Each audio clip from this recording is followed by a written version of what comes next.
Good morning, virtual villagers. I'm Kate from What Kate Made.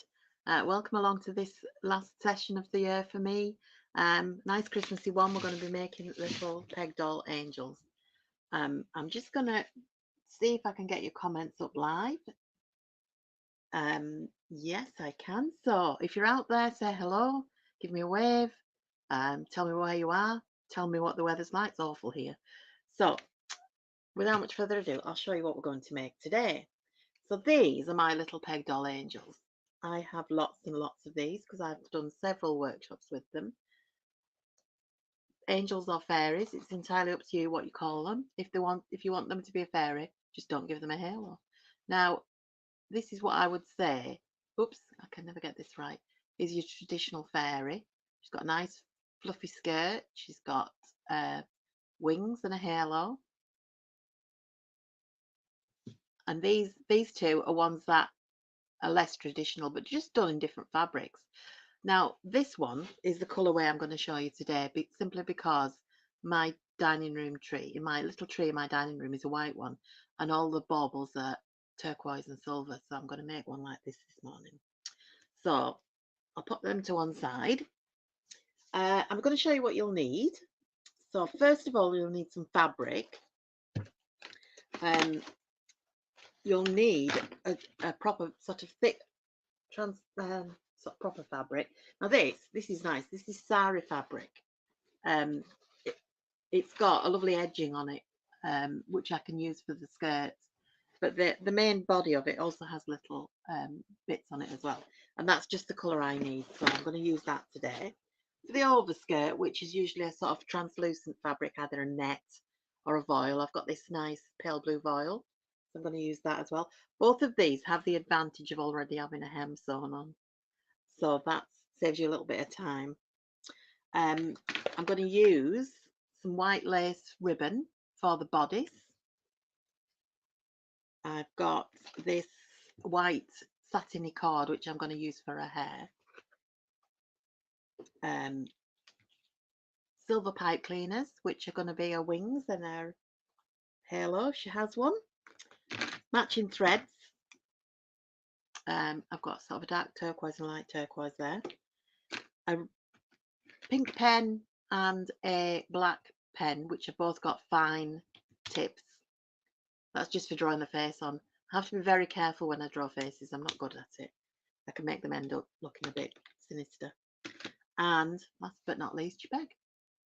So that's all our materials that we need. We're going to start with, I think, the skirts of the oh, you also need glue and scissors. We'll start with the skirts. They are the bit that needs sewing. So I'm just going to turn the camera down so you can see what I'm doing with my hands. There we go. So we'll start with the solid material. And as I said to you before, sorry, my other bit of material's falling on the floor there.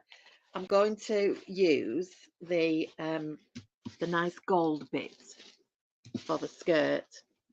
So I'm simply going to cut a piece about that long, which I'll measure it and then you'll know. I tend to just be a bit of sort of like, oh, this long, and then forget. So I'm going to make it about 9 inches. Okay. And I'm just going to cut.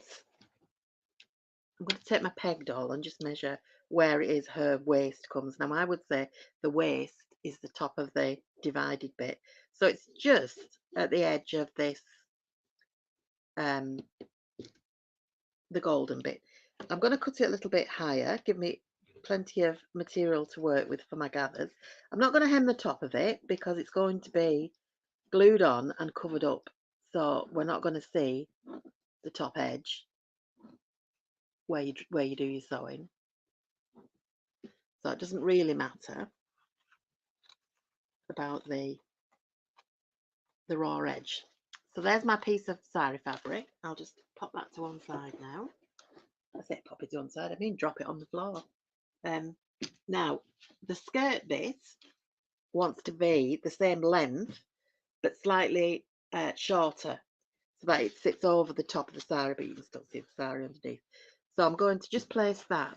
See my foil has already got hem sewn on it, so that's handy for me. So that's the bottom bit, but I'm going to place, I'll do it this way around and then you can see. So what I'm going to do is make the hem come above the hem of the underskirt, and then I'm just going to cut a piece of the same length. Don't worry about your cutting being too precise, because you're going to gather it. It's going to make a nice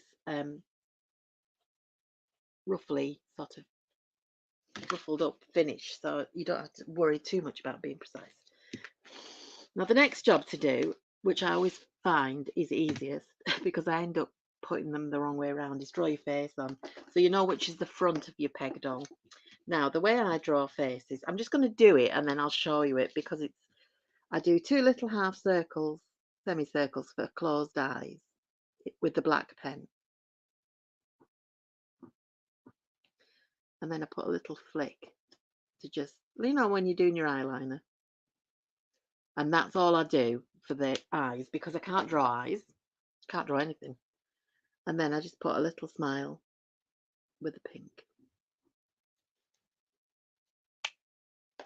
So can you see? That's my face. It's very simple, but if you draw it on first, it means that you get it so that the legs and the face, the dividing the peg is on the same side as the face, because otherwise when you sit it on the tray, it'll be turned away from you like it's silky. Right, so the next thing we need is needle and thread. And as I said before, I have 2 colours, 2 matching colours, so one for the dark fabric and one for the lighter fabric. These 2 are treating the same way from now on. So what we're going to, let me get you in the camera. I'm going to gather this up just at the top of the golden bit on my material. So about ½ centimetre down from the top edge. And it's just a simple running stitch. So I've anchored my stitch with a little knot there. And I'm going to run this running stitch along so it gathers. Now this material is quite stiff because of the gold work on it, so my gathers might have to be slightly looser. You are going to wrap the skirt round and round a couple of times to give layers. So if your fabric is softer than mine, then you won't put as many gathers in it. The other things you can use, wide ribbon. I'll show you some in a minute. I'll show you what I mean. Particularly if you don't have anything for the overskirt, any voile, you can use a Christmas ribbon. I'm saying that, I can't find one now. I've got this one, which is a broad ribbon, sort of limey green, so that would make a really nice overskirt for a fairy. Or if you've got one of those wire-edged ribbons, here we are, that's what I was looking for. This is a wire-edged Christmas ribbon. So that's, again, the advantage of ribbons is they've already got a hem. They're not going to fray at the bottom, but you could use that or something in white or gold or whatever colour you want to do. So going back to mine, I'm going to now just gather the skirt. I'm not going to gather mine too tightly. As I said, I'm going to wind it around a bit, but because mine is quite stiff, if I gather it too tightly, it'll just stick out horizontally. I'm going to fasten off where I've pulled my gathers so that they don't ungather. Now I've had my glue gun on and I've got it warmed up. So what I'm going to do now is turn my peg so she's facing me, put some glue just where the top of the legs is. Can you see that? My glue's gone yellow for some reason. I think it's because I left my glue gun on overnight. Just press the skirt to the glue. Check that it's coming down but her feet still show. And then with little bits of glue, just as we go around, we're just going to wind it round and round. So we get a multi-layered skirt.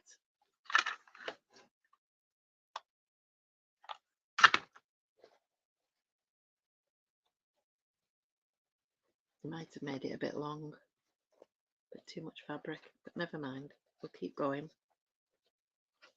Just makes it quite thick round the waist, that's the only thing. The skirt looks lovely, but it is a little bit thick round the waist.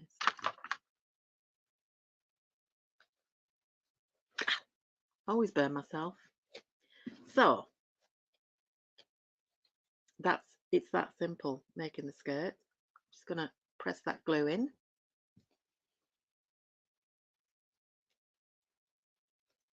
So pretty. Now make the other skirt in exactly the same way. I'm going to use the lighter coloured thread, which you'll be pleased to know I've already threaded up. Anybody who's watched me before will know that watching me thread needles is quite painful these days. I don't know whether anybody's out there. Nobody's said hello yet. If you're out there, give me a wave and say hello. So I'm going to stitch the overskirt in exactly the same way. I'm going to tie off my thread so that when I pull my gathers, it doesn't just go whizzing through. And I'm going to run a running stitch along this top, the top of this, just like we did before with the other skirt. And as you can see, because this is a softer fabric, it's pulling, gathering much better. Now this one I do want quite gathered. The other skirt I said I didn't want it to stick out too much, but this one I do want it to stick out, so I'm going to pull the gathers a little bit tighter so it's a bit more like that, so it's fluffy. But saying that, you do still want enough at the top to go round the doll's waist. So that should do me. Just need to go a bit more towards the end.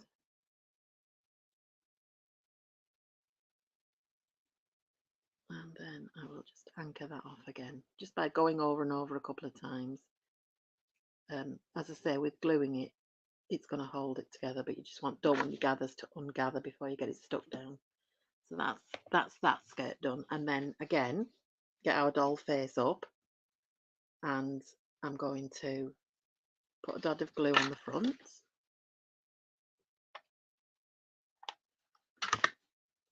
And what I'm going to do this time is, because I want the edges of the fabric to be at the back, so I'm going to stick the middle of my gathery bit on the glue and then take it round to the back. There's not an overlap with this one, so just be careful with thin fabric when you press down on the glue, because it is so thin it comes right through and you don't want to burn your fingers like I just did. Now, are you all ready for Christmas as well? Let me know how you're getting on with your Christmas plans. So there you can see we've got that nice fluffy overskirt.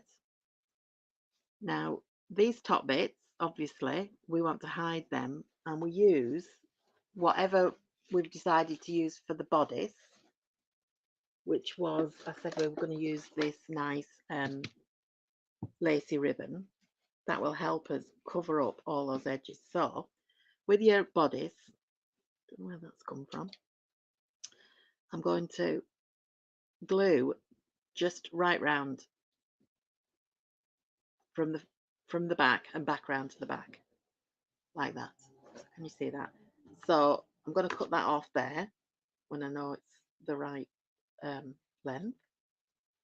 So it's only about an inch and a little bit, it's not much. And then again with the glue, we want it to start at the back so the face is opposite me. Put a little bit of the glue's running out now. Glue on the back. Again, it's lace, so be careful pressing.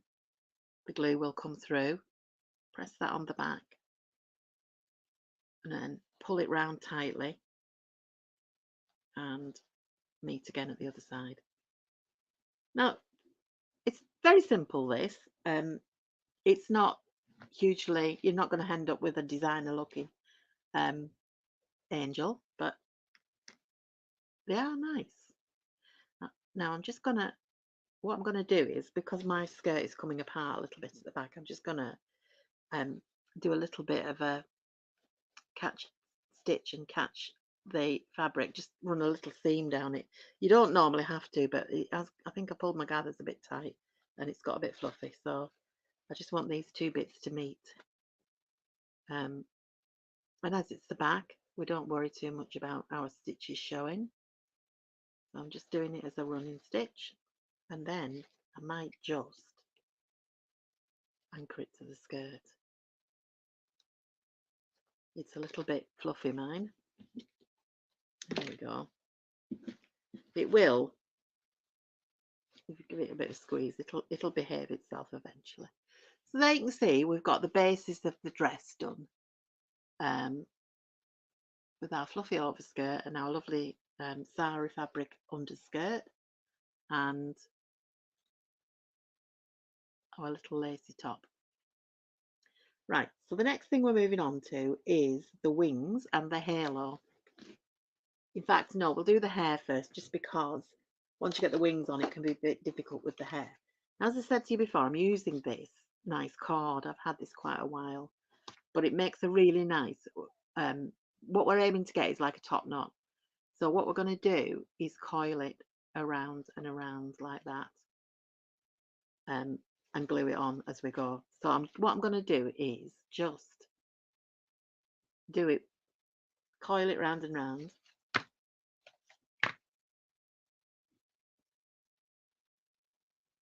I've just seen we've actually got watches Josephine, but she's having a bit of difficulty with Facebook, she said. So I'm coiling that round until I think I've got enough. And then I'm going to just trim that off there. Now, a quick tip, but I can't find it at the moment. If you've got a lighter, like a cigarette lighter, just you can use it to just seal the ends so it doesn't unravel like this has done. This has unraveled a little bit, but what I'm going to do is put the unraveling bit in the middle so it's hidden. Right, so a little bit of glue. In fact, put glue all over the head. Just need to put another glue stick in.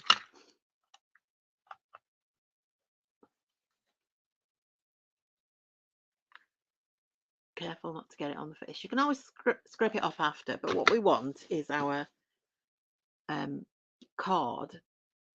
I'm going to stick that, I'm going to trim it after, because once the glue's on it, it won't fray anymore. So I'm going to press that into the head.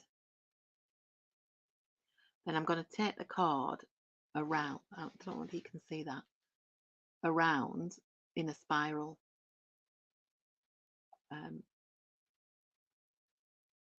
So that it actually ends up looking a bit like a top knot. Around and around.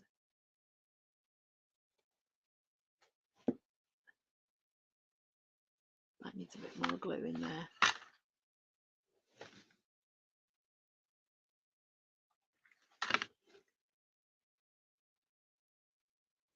Can you see that?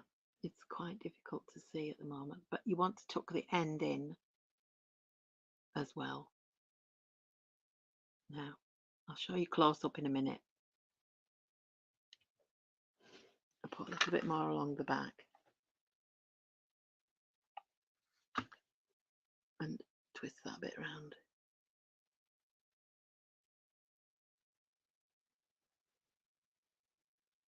Right, so can you see that? What I've done is I have started at the back here and I've wound it round around the front and on the outside as far down as you want it to go, and then gradually kept coiling it up and up. I don't know if you can see that, until it's made like a top knot. So from the front it looks like a bun. What I'm going to do now is that where the bits are frayed, I'm just going to trim it a little bit, because the cord's frayed a little bit, and I've got bits of glue and bits of thread everywhere. There we go. So that's her so far. So we've got hair, face and dress. Now Now we will go on to the wings and the halo, which we will make with our pipe cleaner. So with your pipe cleaner, you probably only need one. The first thing I'm going to do is form the halo, and the easiest way to do it is to use something round. I'm going to just use my cotton reel, and you want to make a circle around it, but so it overlaps slightly. Just, can you see, like that? And then we wind that end round and round, so we've got what looks like a P. Then straighten that out, yeah, and then we want a bit of length that will where's my dolly gone? The length of it is, if we turn that at a right angle, so it's going to sit over her head, and then at the back of the doll we want to put the halo so that it sits, oops, all fingers and thumbs, so that it sits just above her head like that. Measure here, and where the waistband is, that's where we're going to cut it, like that. So we know that is the right length, and we'll stick that on now, and then we'll cover, because we'll cover it with the wings. So a bit of glue again, and stick the halo on in that position that we showed you before, with it above her head. Just hold it for a second till it starts to set, but again, don't put your fingers on the glue. It's probably a bit long, that one. And now the other pipe cleaner, we're going to make a figure of 8. So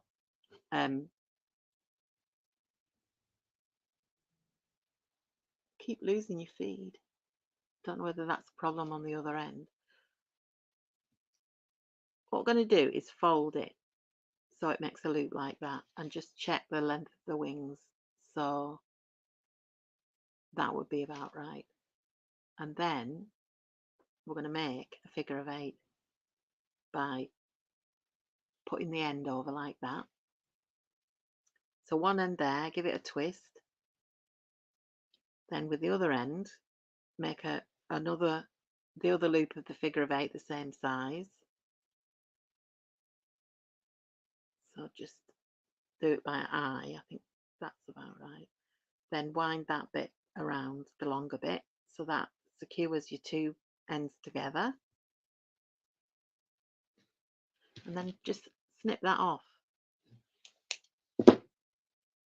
And there's our wings. And again, we glue them on the back.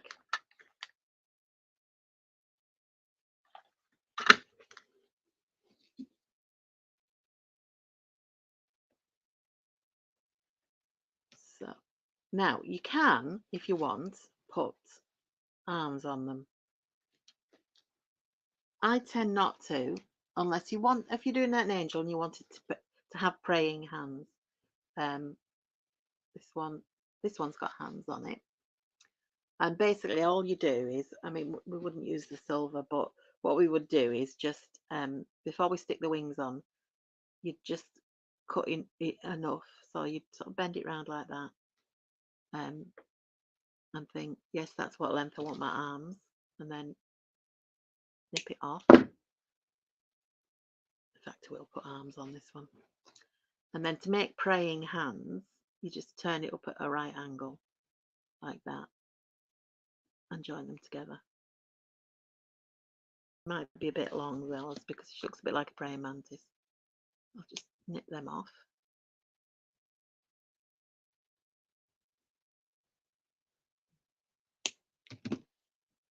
And we might just put a little bit of glue under there.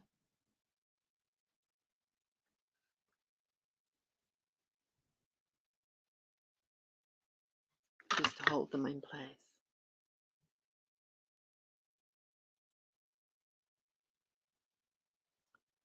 And there we go. That's our finished Peg doll. She's cute, isn't she? She's going to go on my, as I say, on my tree. In fact, I think I'll put both of those on that tree because they match. I have lots and lots of these because I do the demonstration quite a lot. I have lots of these, and they all go on my tree. And some you don't have to peg them onto your tree. It's a little peg onto your tree branch like that. You could also put a hanging loop. Fishing line's pretty good from the back, and you could hang them in the window on a little hook, and they would look like they were flying. That I quite like doing. I did that last year in my porch window. So that's my 2 finished angels. I shall just show you this one. This is the other one. Instead of cord on this one, let me see, I've used a brown pipe cleaner on the hair there. Same with this one. But this one's halo is because of the red and white on the skirt. Because this was a pretty skirt, I didn't put any foil over the top, but I twisted together two a red one and a white one pipe cleaner to make the halo with that one. I quite like that sort of folk art look on that one. And then of course this is just traditional one. Now this one's hair, I crocheted a chain. I think this is probably one of the first ones I made. I didn't have the cord, so you can do that, or you could just, if you've got some thicker yarn, chunky yarn, you could just wind that round. So those are our peg doll angels. I hope you enjoyed that demo. I don't know whether anybody else hasn't been able to comment, but if you want to comment after, then please do. Let me just turn up the camera. Now, as I said, this is my last demo before Christmas, and I'm back in January. So I would just like to wish you all a very Merry Christmas, very Happy New Year to all our watchers and to all the people at Virtual Village Hall who all through the year have helped me do my broadcasts in a very efficient manner. So happy Christmas and Happy Christmas, Happy New Year to everyone, and I'll see you in 2024. Goodbye.